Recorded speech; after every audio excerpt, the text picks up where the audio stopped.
The myth of Andrew Cuomo, pandemic hero, has been laid to waste.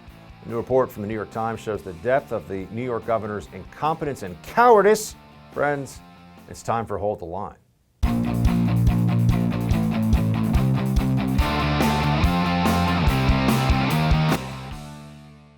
Some politicians will always play politics, right?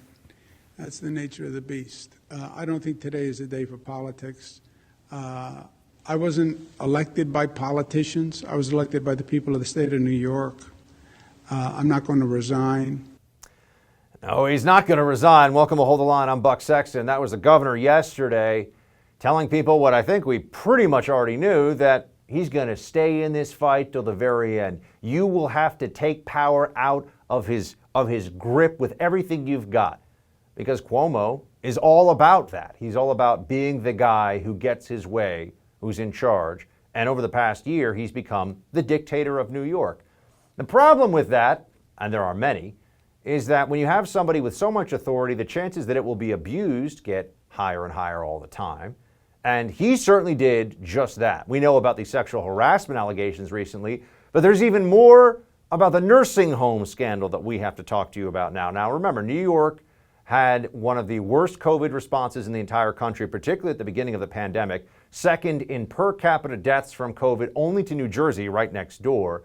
But New York's nursing homes were subjected to an order from Governor Cuomo, an executive order, in which he said you have to take people back from the hospital who have COVID. So seniors with COVID, you can't say we're not taking you back. You can't say we have to find an alternative for you. And there was an absolute catastrophe in the nursing homes with enormous amounts of casualties, about 15,000 dead in New York nursing homes. Turns out Cuomo had people change the numbers. I mean, this was all intentional. This was fraud, essentially, against the people of New York State. Here's the New York Times that's decided to, at least on this issue for the day, act like journalists. A report written by state health officials has just landed, and it included a count of how many nursing home residents in New York had died in the pandemic. The number, more than 9,000 by that point in June, was not public, and the governor's most senior aides wanted to keep it that way. They rewrote the report to take it out, according to interviews and documents reviewed by the New York Times. The extraordinary intervention, which came just as Mr. Cuomo was starting to write a book on his pandemic achievements, was the earliest yet known in what critics have called a months-long effort by the governor and his aides to obscure the full scope of nursing home deaths. That's right, Cuomo didn't want people to know what had happened.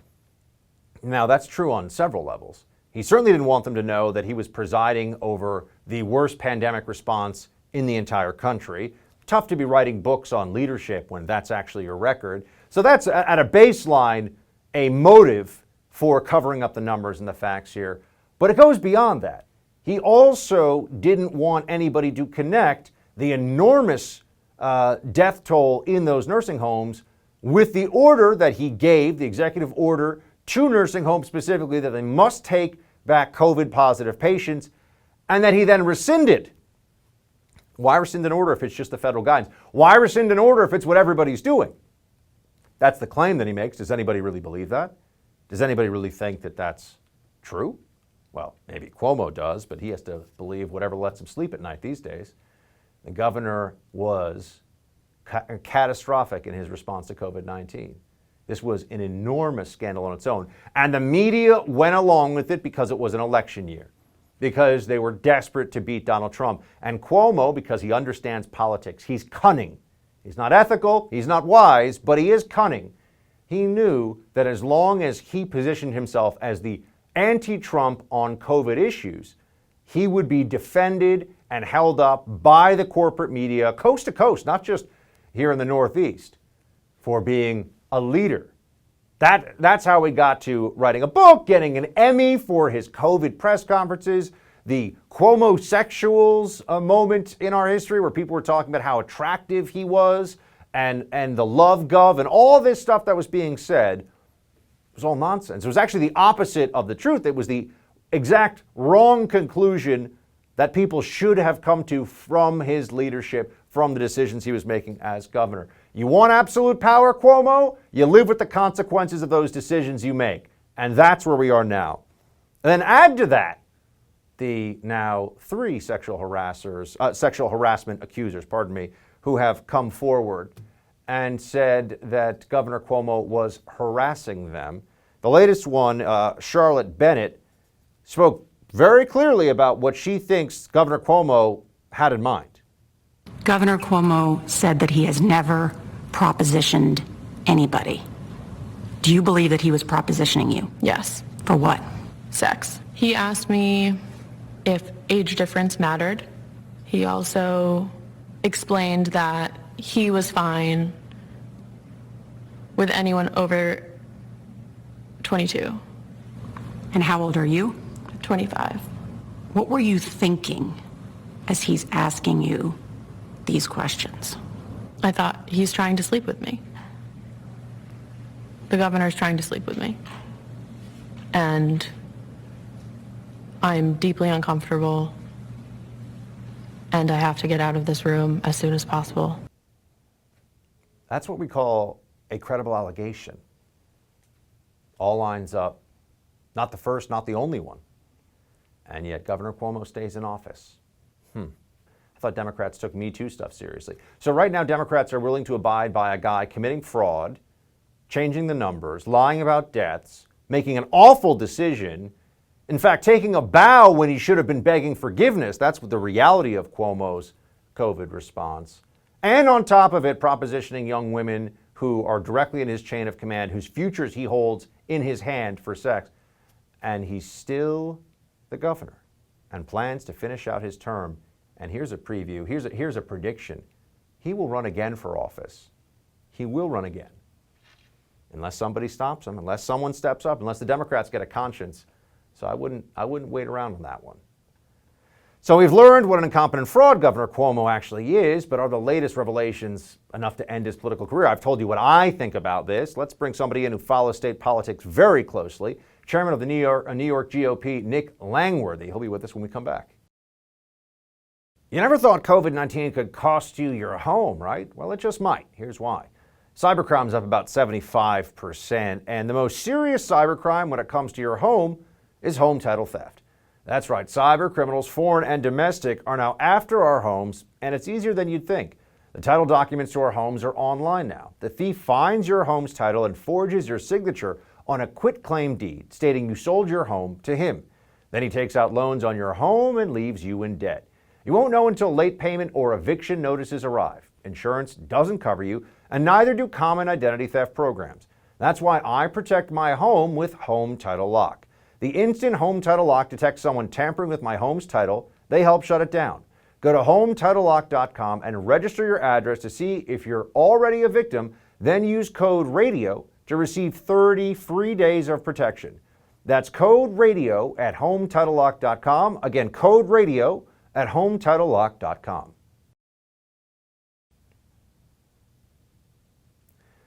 Governor Cuomo under fire on 2 fronts as the scandals continue to be a rapidly evolving situation here. But is it enough to knock the king off his throne, so to speak?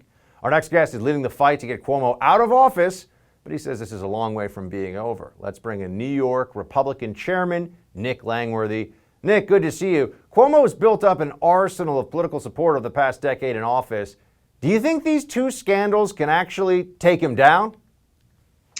Well, thanks for having me back, Buck. I do think that the governor is not going anywhere on his own. He will not resign. He does not have it in him to resign. It requires someone to have shame. The one unspoken rule in Albany that people haven't is now come to the surface is that everybody hates Andrew Cuomo, whether you're a Democrat or Republican. You don't want to deal with him. He's a bully. He's someone that will do anything or run over anyone to get his own way. So he has virtually zero allies coming to his defense at this time. You have a very serious scandal here that's emerged in the last week with the sexual harassment allegations. But we can't lose sight of how serious I believe obstruction of justice crimes are. They're even worse than we thought before, now that the Wall Street Journal and the New York Times have uncovered that his senior staff stripped out data of the nursing home deaths from the official reports from the health department. Yeah, I want to get into the latest revelations in that with you in just a second. But I want to ask, what would it require to get rid of him through the impeachment process? What would have to happen there with the New York State legislature? He'd have to have many more defections within the Democrat Party. Our Senate Democrat leader, Andrea Stewart-Cousins, today came out and said, well, if there's one more sexual harassment accuser, he's probably should resign. I mean, how many does it take? Is it 3? Is it 4? I mean, that's really what's so ridiculous about the hypocrisy that the Democrats are showing here. Andrew Cuomo the process worked very similar to the federal government. You need articles of impeachment to come through the Assembly, and then the Senate serves as a jury. I think it's still an unlikely scenario because the Democrats simply lack the political courage. Now, today, they took to the floor of the state legislature and they said they were going to strip him of his emergency powers. And those emergency powers have just crippled businesses because he's had executive order after executive order that's put very arbitrary and capricious policies in place that have crippled, especially the restaurant industry. But their legislation actually extends his power over the existing executive orders. I mean, it's like we live in the twilight zone here in New York. But they've actually given orders for long. I want to ask back to getting him out of office. Just to be clear, it has really only been raised by members of his own party at this point. Is it fair to say that he should leave office for the sexual harassment and not, and we're about to dive into the latest on the nursing home scandal, but not the nursing home scandal? I mean, is it the position from what we're seeing of New York State Assemblymen on the Democrat side that the sexual harassment stuff is worse than the nursing home stuff? To the Democrats, yes. Wow. You got nary a peep out of these the Democrats that run the state legislature about the nursing home scandals. They said that we were playing politics with the situation, and they were, mostly coming to his defense. It's only since the sexual harassment allegations have come forward that these Democrats now all of a sudden have a different mindset. And there's been some calls for impeachment and a few calls for resignation, but certainly not from the most powerful among them. Now we have on July 6th, getting into the latest with the nursing home, on July 6th, Governor Cuomo, when there was an initial surge of questioning about what happened in New York State nursing homes under the Cuomo executive order, here's how he responded. I get politics, right? And I get the political environment, and I get the ugliness of politics better than most. It was pure politics, and it was ugly politics. And now the report has the facts, and the facts tell the exact opposite story. The facts tell the exact opposite story, he says. Doesn't really seem that way to the rest of us, given that as of today, the Wall Street Journal just had a report that there were people close to him who said Cuomo had the numbers intentionally changed to represent basically a 50% lower death toll than was the real number. This is terrifying because you see how brazen his lie is in that video. He knows damn well that he ordered his staff to strip that data from the reports. And this all came at the same time as he was finishing negotiating his book deal. He was asking for ethical permission from the state authorities in order to make outside income authoring the memoir. It's almost as if this was driven by his desire to have the book out there that declared him the hero of COVID-19, the book that, put him on the map as the anti-Trump in his eyes. And the governor's personal desire for profit very well may have led to this decision to make his staff strip and hide the nursing home deaths. It's so callous. It's so disgusting. And that's, exactly why we've called for his impeachment. I mean, we learn more and more by the day here. It's just disgusting. Why are the Democrats so resistant, in your opinion, to actually taking action against Cuomo? As you said, he has no allies, it seems, in state government, but is he just too powerful a brand? I mean, they obviously would replace him with a Democrat. So what's slowing them down on this one? Do people owe him favors? Are there things we don't know about?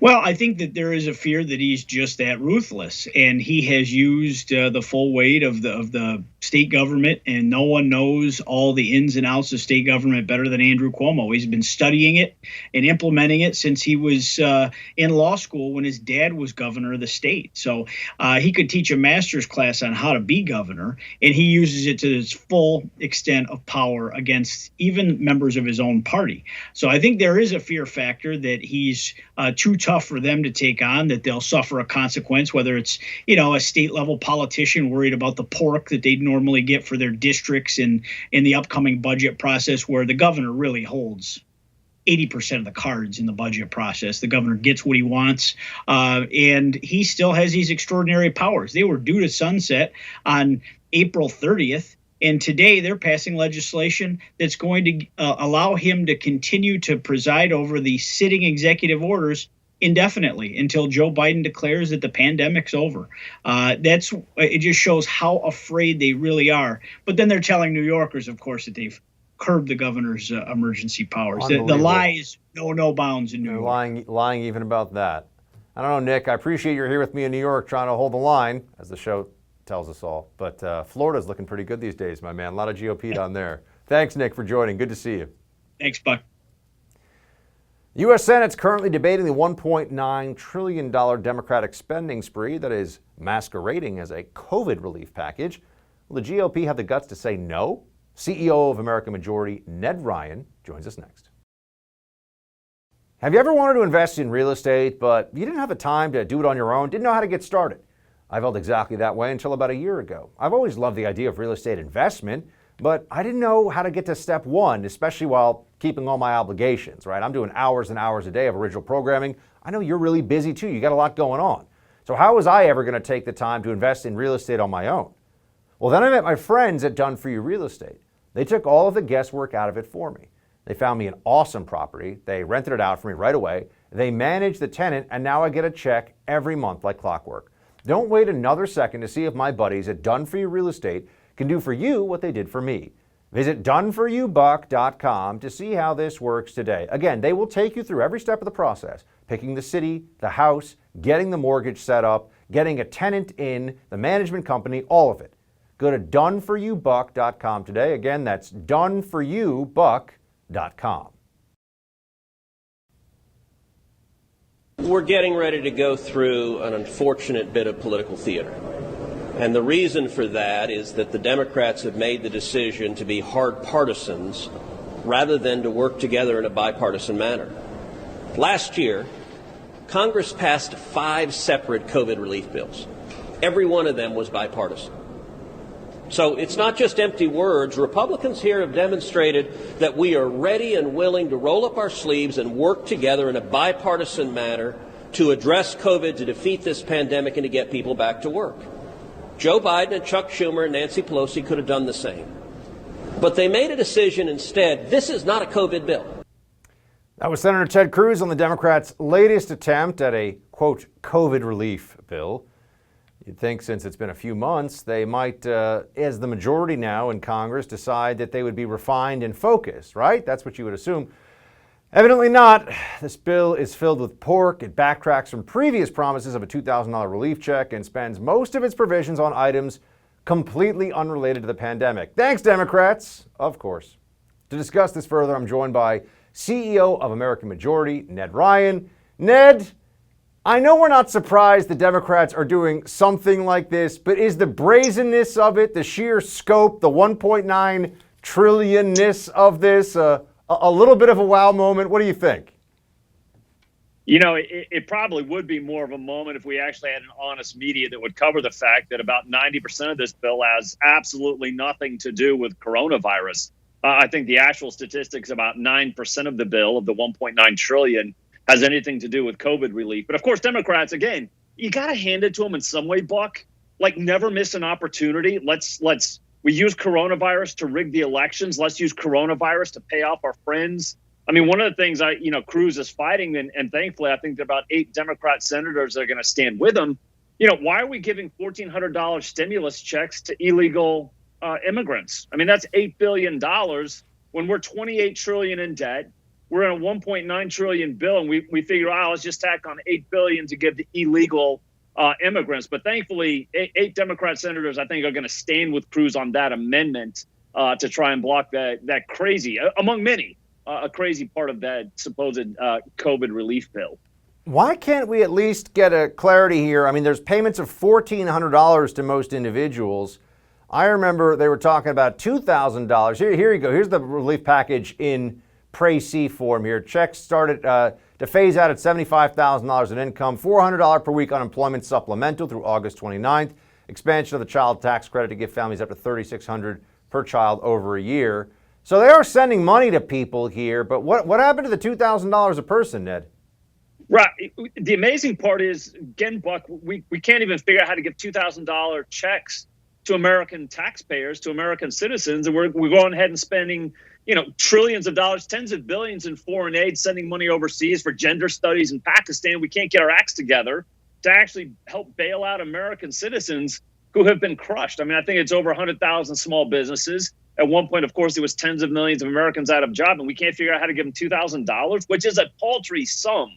By the way, Buck, obviously, if you do the math and people haven't been out of work for weeks and weeks, $2,000, not a lot of money. It's a shame, again, because I would remind people the overarching theme of Congress and the broken system of D.C., the American people and the American taxpayer are an afterthought if they're lucky, right? The ruling class takes care of its own. It thinks political calculations. How are we going to pay off our friends? How are we going to put money in certain places that will benefit us, benefit the ruling class? But the American people, oh, no. They're just the ATM, the poor suckers who are the ATM that actually fund the ruling class's priorities. And if we throw them a little bit, we'll throw them crumbs off the table if they're lucky.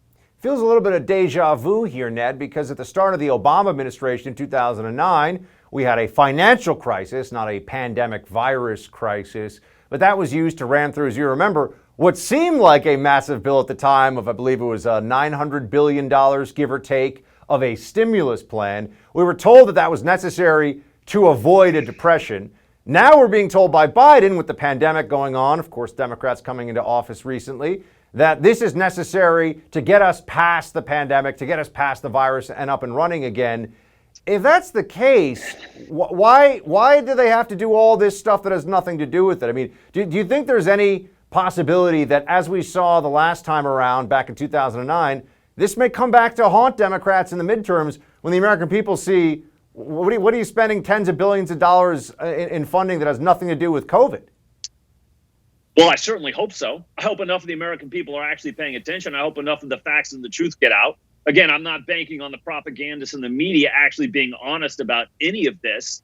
But again, yeah, it's one of those things where the American people, dear God, Buck, at some point you think they'd wake up and realize you're getting played for fools here. I'm sorry, but all the money that is being sent through your tax dollars is not being used to benefit you, benefit the American worker, benefit the American taxpayer. It's to bail out their Wall Street buddies back in the day. It's not to bail out their political allies and further entrench. Quite frankly, if you're handing out stimulus checks to illegal immigrants, we know for a fact that 2/3 of them that come in through chain migration, they're going to vote Democrat. You got to keep building your base there, Buck. Got to keep paying them and keep them on the Democratic team, so that you can have more of a political base going into the midterms. But I hope the American people wake up and understand, God, they are not actually working on your behalf, not in the least. Just switching gears for a minute, Ned, I was seeing all the commentary yesterday from Democrat members of the House of Representatives about the threat that they thought they were under. They had to cease business on Capitol Hill. The Senate stayed. So apparently the Senate was not under some extreme threat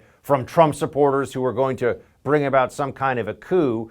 This stuff is absurd, but also really disconcerting. They're extending, That's right. They want to extend the National Guard deployment by another 60 days. Well, Ned, what do you make of that? We can view this as theatrics, and people, I think, should if they rationally understand what's going on, but they're also taking action. I mean, Democrats are doing this for a purpose, and I'm wondering what you think that purpose is. My point, the purpose, I think, is that actually we're in control. Don't even think about, challenging the status quo. It really is sickening, though, that they're using this. And again, Buck, I don't think this is ending anytime soon. When you say 60 days, I'll be shocked if it ends in 60 days. I feel like they're just going to keep on coming up with excuses. We'll have another March 4th, pretend fake conspiracy, storming of the Capitol, whatever the heck conspiracy theory they came up with this time. I think we'll come up with another one in April or May or June, July, and keep on going.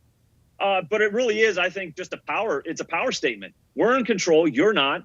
We're in charge of this government of Washington, D.C. You dirty little peasants aren't. Don't even think of challenging the status quo. And by God, don't even think of questioning election results in the future, or it'll get even worse for you.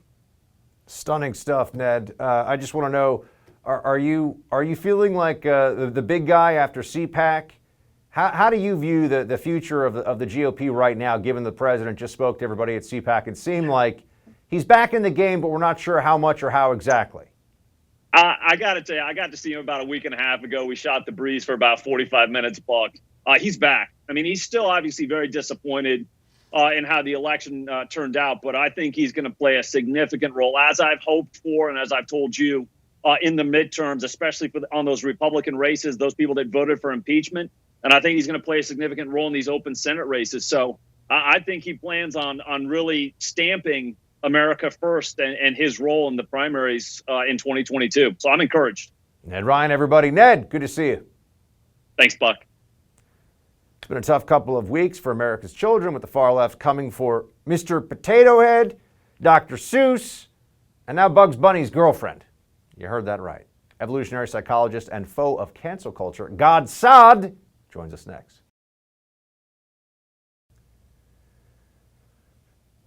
We all know cancel culture is accelerating at a crazy rate. The latest to succumb, eBay.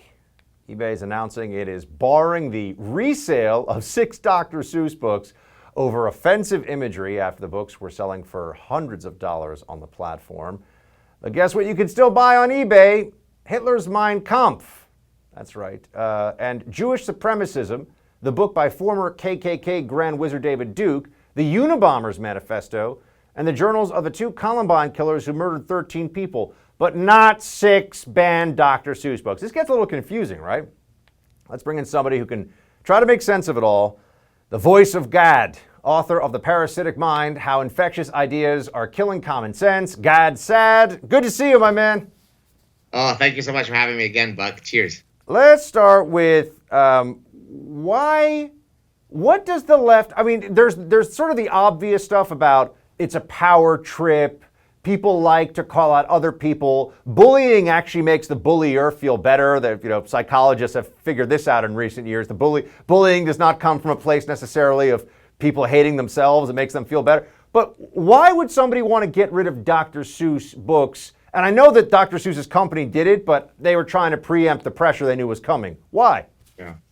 So I think it's a form of orgiastic self-cannibalism. And in The Parasitic Mind, I analogize the current insanity with the left to say ISIS, right? ISIS, most of the people that they kill are fellow Muslims, right? Why do they kill them? Because they have to demonstrate their bona fide stripes as being truly pure practitioners of Islam. And therefore, they don't need to go out and kill Christians and Jews and Yazidi and so on. They turn inward and then they punish those who are of their same faith, who are not progressive enough, or in this case, Islamic enough. I think the left is doing the exact same thing. They don't need to go after Rush Limbaugh and Buck Sexton. They look inward and they try to demonstrate that they are truly pure in their wokeism. So they are eating themselves in a sense here. That is something that's going to continue to happen. I wanted to show you this. This is the latest one. I don't know if you've even seen this, but the movie Space Jam, which is a honestly steaming garbage pile even for a cartoon, but the movie Space Jam had a character called Lola Bunny, and hopefully we can show everybody what we're talking about here. I've never seen Space Jam, really. I think I watched it in a movie theater when I was a kid, and it was awful then. But on the left, you have the old Lola Bunny. On the right, you have the new Lola Bunny, and the director of Space Jam, A New Legacy, said, "I was caught off guard by the first movie's very sexualized depiction of Lola Bunny. This is 2021. It is important to reflect the authenticity of strong, capable female characters." I mean, I feel like we're getting to a point, Gad, where here we are looking at cartoons, and so why don't we have like a frumpy Superman with a gut who's got 3 masks on? Because, I mean, he's not that super. Right. Well, do you remember the cartoon from the 1980s, Jessica Rabbit? She was a very alluring and sexy. Now, in today's world, that would be inappropriate. Look, I think it's a form of, again, woke purity where you're trying to remove any secondary sexual characteristics, right? Because it is somehow akin to Nazism for men to look like men and women to look like women. Think about Heaven's Gate. Do you remember that clan who, I don't know when it was exactly, 15, 20 years ago, they committed mass suicide? They were arguing that we should live in genderless bodies, right? The left is doing the exact same thing. So if you've got a cartoon character that is exhibiting characteristics that look very feminine, we need to eradicate that, for unity. When people talk about cultural Marxists, which comes up a lot in the cancel culture debate, how would you start to explain that to people about why that term, how that term may be useful, and where there's crossover between the cancel culture and either cultural Marxists, or I've even seen people talking about with identity politics recently, the term ethno-Marxists. Explain some of the crossover. Well, I mean, I'm not exactly sure what people mean when they say cultural Marxists. I know that my friend Jordan Peterson often uses it. Look, it's in one way, it's a battle between classes in the classic Marxist sense, the proletariat and the bourgeoisie. In this case, there's the pure woke people fighting against the rest of us, the great unwashed, the rubes. So there are different ways by which we could, draw links. The general idea, though, is that all of these movements seek to create a utopia. It's a false utopia, but in the pursuit of that utopia, they must eradicate things like logic, common sense, science, evidence-based thinking. I mean, that's the whole point of the parasitic mind. It's grotesque, and if we don't push back against it, we will head towards the abyss of infinite lunacy. Let's dive into that again for a second, just for anybody who might not have seen our first interview here on the show. When you refer to a parasitic mind in the context of left-wing culture and politics, what is a parasitic mind? So it is a mind that has been parasitized, very much akin to how an animal could be parasitized by an actual brain worm, right? Toxoplasma gondii is a parasite that when it inflicts a mouse, the mouse loses its innate fear of cats. It becomes sexually attracted to the cat's urine, which is not a good attraction to hold. Well, an idea pathogen, as I describe it, is akin to such a parasite because it leads us quietly and compliantly down to the abyss of infinite lunacy. It parasitizes our ability to think straight, right?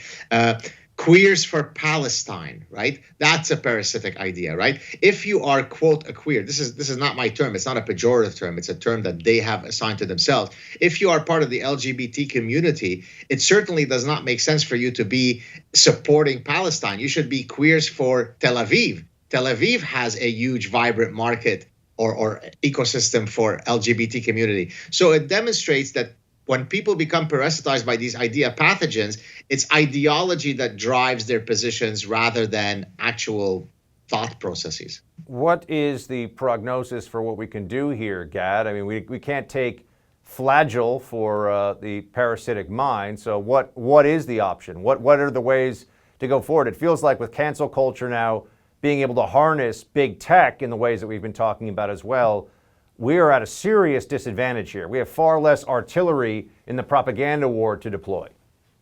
So in chapter 7 of the Parasitic Mind, I talk about an epistemological tool that we can use when we're debating people.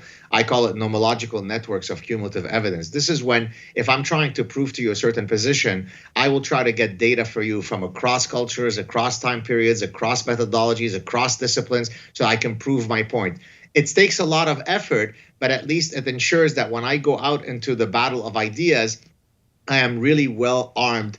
Think about Larry Elder, the sage of LA. When he debates someone, he drowns them in facts so that they have to run away, hysterically, right? So number one, be well armed to defend your position. Number two, have the testicular fortitude to defend your position. Activate your inner honey badger. Don't run away when the cancel culture comes after you. I get attacked 2 days ago. Yesterday, someone wanted to cancel me because I dared disagree with AOC's position on the minimum wage. For that person, my university should have fired me for holding a position that is contrary to his. Guess what? I didn't recoil. I didn't file an apology. I didn't show contriteness. I went after him hard. So you have to be a well-armed honey badger, and hopefully we can win this battle of ideas. The voice of Gad tells you all, be a honey badger when you've got to. Gad, good to see you. Everyone pick up a copy of The Parasitic Mind. Thanks so much.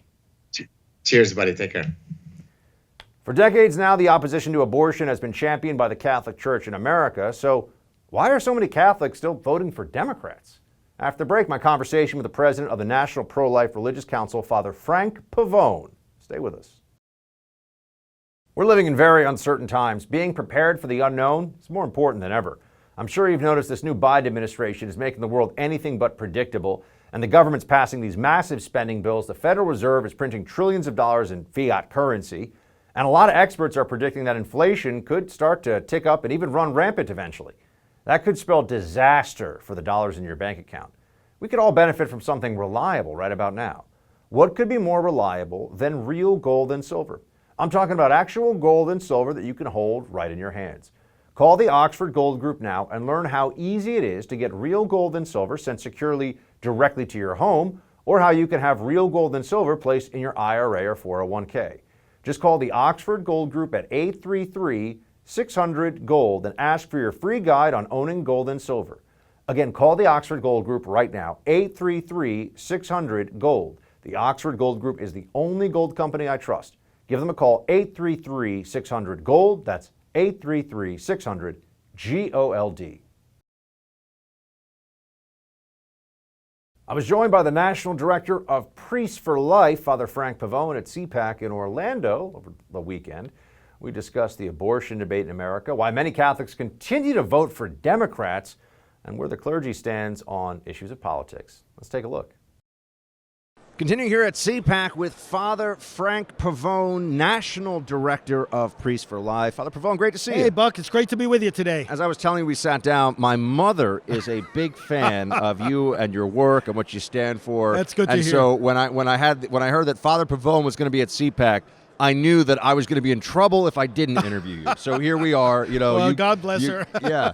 So let's get into some of the things now that you're seeing in this new administration. I mean, start with, if you would, because the news of the day is what's called the Equality Act, which is passed in the House. Democrats have passed this in the House, and what that will do for religious freedom and just what it means to the Catholic community and Catholics who are actually pro-life. And that's a whole other conversation I want to have with you about the other Catholics. But the for now, other ones. Well, but for now, tell me about the Equality Act. The only equality it establishes is an equality between the abortion procedure and other procedures that are legitimate health care. Because look, here's what it does. Federal law has always made an exception to abortion. Even the Supreme Court said this is different from other procedures because it involves the purposeful ending of a human life. So when it comes to funding, for example, federal law says, with the exception of abortion, other healthcare services would be funded. People realize half the country, more than half the country, has severe moral reservations about this. What the Equality Act does is it erases all that.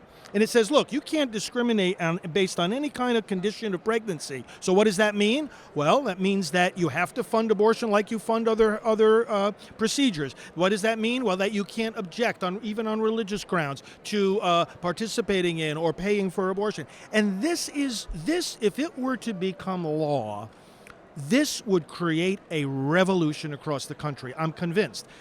For decades, bipartisan leadership has made these exceptions for abortion, has recognized that Americans have a right to object to this. The Democrats that are getting behind this bill seem to be completely oblivious to that, and to the extent that they are aware of it, they simply don't care. What do you think it's going to take for people who are Democrats who still hold some... Okay, maybe let me rephrase this question, actually. What is it with Catholics who vote Democrat, who think that they're actually staying within the tradition of the faith? I always ask that. I mean, speaking as a Catholic, I wonder about this. Yeah. You know, how is it? And then you even have officials like Joe Biden and Nancy Pelosi who will put their Catholicism out there, sometimes almost as a political shield. Joe Biden is devout. A Republican who is pro-life is extreme, but Joe Biden's devout. Yeah. I just... Make sense of this for me, Father. What's going on? Well, you know, this is one of the reasons my ministry grew, Priests for Life, because Catholics in the pews who are pro-life are asking the very same question, and they have this insight. The priests aren't speaking up about this enough. Bernard Nathanson, I knew Bernard Nathanson. He helped to start the abortion industry in America. And later on, he became pro-life, first through science and then through faith. You know what he said? When he and his friends were launching the abortion industry in America, they said, we're going to take a gamble that the church will be asleep. We're going to steal the issue from the clergy. And they did.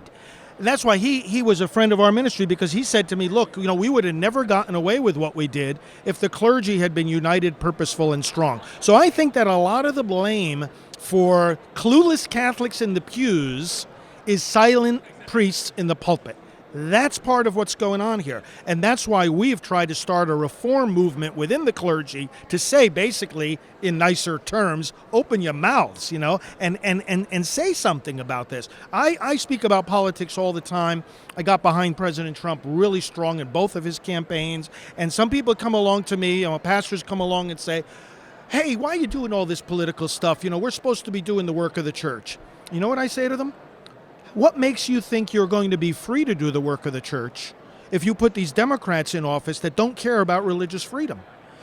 The Catholics are clueless because a lot of the priests are clueless. And we have got to open our mouths. We've got to start talking about this. This is one of the great things that I always liked about and still do about what President Trump says. He says, look, we want the clergy to speak. He took action to make it easier for us to speak, even about political things, without of being afraid of interference from the government. So I think that's a big part of the solution. Is this, when it comes to the issue of life and religious freedom more broadly, is this the most radical administration at this stage? I know we're only in a couple of months that you can remember. I think so, for this reason, even though some people will point to the fact that Joe Biden in the past has cast some pro-life votes, when he was in the Senate.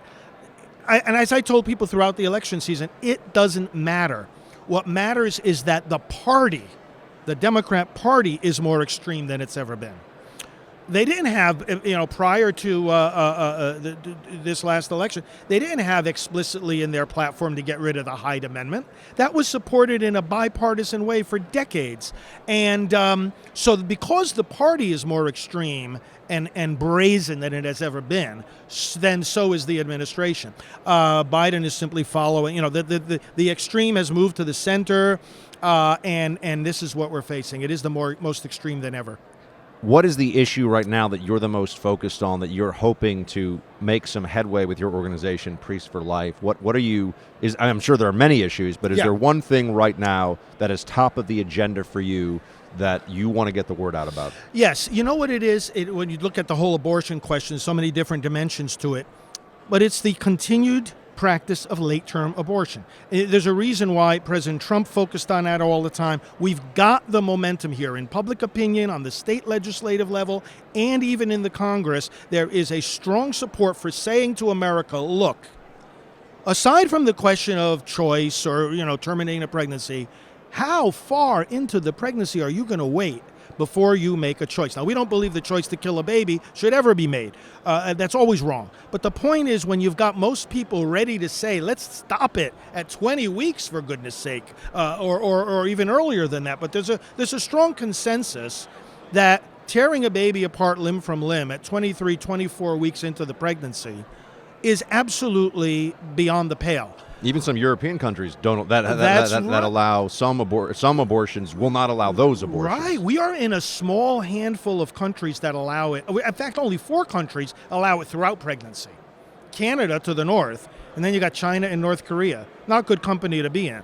So I think that's the next moment. I wrote a book a few years ago which basically outlined, what are the next steps that the state and the church need to take. I identified this late-term abortion as this is our next victory, and I believe we're going to do it, and we've got the American people behind us. Father Frank Pavone, everybody, National Director of Priests for Life. Father Pavone, before we let you go, where can people go to see your work and what you're up to? Endabortion.us is our main website. All the social media links there. We're on all the platforms, and we do daily broadcasting. Endabortion.us. Father Pavone, thanks so much. Thank you. That's it for tonight's Hold the Line. The No Spin News with Bill O'Reilly is up next. Shields high.